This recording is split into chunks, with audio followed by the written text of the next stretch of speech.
Brive-Toulouse, affiche de gala samedi après-midi au stade Amédée-Domenech. Le CAB reçoit le champion de France en titre, un champion malmené sur ce début de saison, privé de ses internationaux à la Coupe du Monde. Brive, quant à lui, est en quête d'un troisième succès à domicile sur ce début de saison. Après Clermont, après Toulon, les brivistes veulent s'offrir les rouges et noirs et ça démarre plutôt bien pour les coéquipiers de Julien Blanc. On retrouve le demi-mêlée à l'initiative de cette pénalité rapidement jouée. Le relais d'Axel Müller, Enzo Hervé également et le 2 contre 1 à destination de Julien Blanc et également à la conclusion. Premier essai briviste marqué dès la 5e minute par Julien Blanc. On revoit la chevauchée du numéro 9 briviste, l'ancien joueur de Pau ou encore de Béziers qui fait la différence. Axel Müller au relais, Enzo Hervé au soutien également.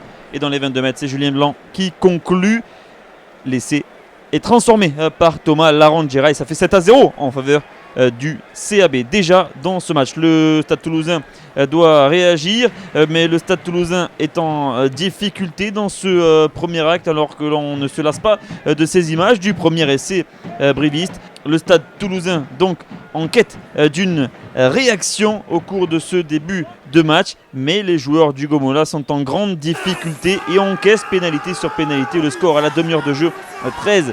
La mêlée toulousaine est un point fort dans ce premier acte. C'est elle qui permet à Zach Holmes d'ajouter 3 points supplémentaires sur cette épreuve de force remportée par le pack Haut-Garonnais. Le buteur du Stade Toulousain ne tremble pas.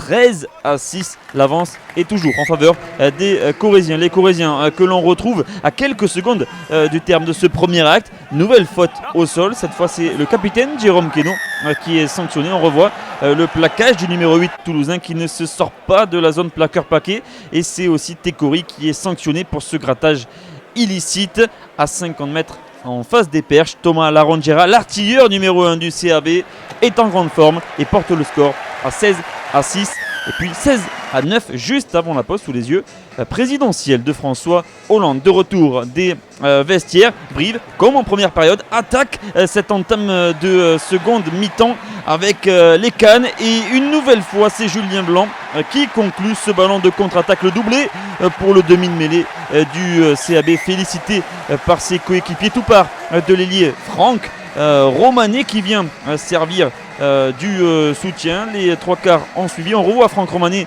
ici à l'initiative de l'action. Thomas Larangera est au relais et une passe plus tard, c'est Julien Blanc qui est à la conclusion. Encore une action à 3 joueurs du côté de Brive, presque un copier-coller dans l'axe de la défense que lors du premier essai inscrit en tout début de match. Le score 23-9 pour Brive. Toulouse tente de réagir mais Toulouse n'y arrive pas. C'est Maxime Marty ici qui est tout proche de signer le premier essai au Garonnais dans cette rencontre. Mais après arbitrage vidéo demandé par monsieur Cardinal, le pied de l'ailier, champion du monde U20 avec l'équipe de France, flirte avec la ligne de touche. Ici l'arrêt sur image.